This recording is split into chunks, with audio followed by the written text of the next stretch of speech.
آج اس ویڈیو میں بہت ہی انٹرسٹنگ اور طلب غور ٹاپک پر بات کرنے والا ہوں۔ ویور، آپ لوگوں نے دیکھا ہوگا جب بچہ پیدا ہوتا ہے تو وہ رونے لگتا ہے۔ اس کی کیا وجہ ہے؟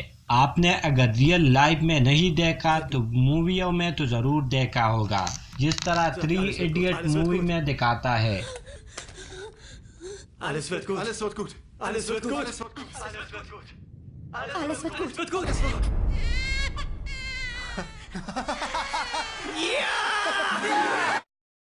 اس بارے میں ہم نے مذہبی علماء سے بیانات کے دوران بہت بار سنا ہے، لیکن سائنس کے نظر میں ایسا کیوں ہوتا ہے؟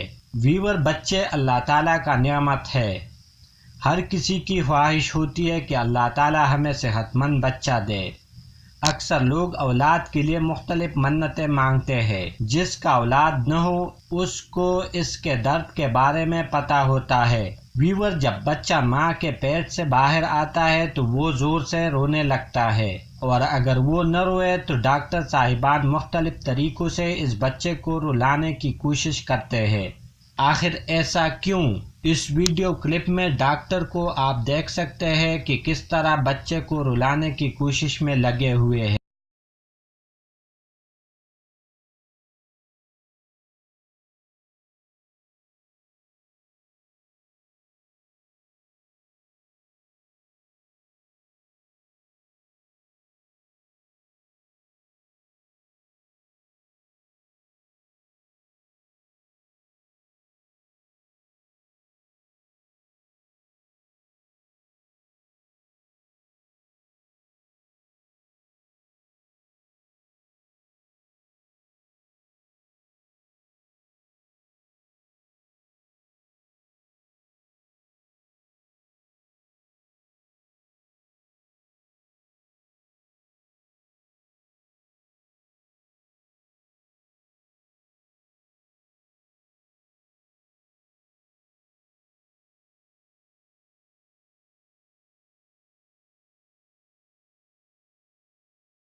ویور، سائنس کے نظر میں بچہ پیدائش کے فوراً بعد اس لیے روتا ہے کیونکہ بچے کے پھیپھڑوں میں امیونٹی فلوئڈ بھرا ہوتا ہے۔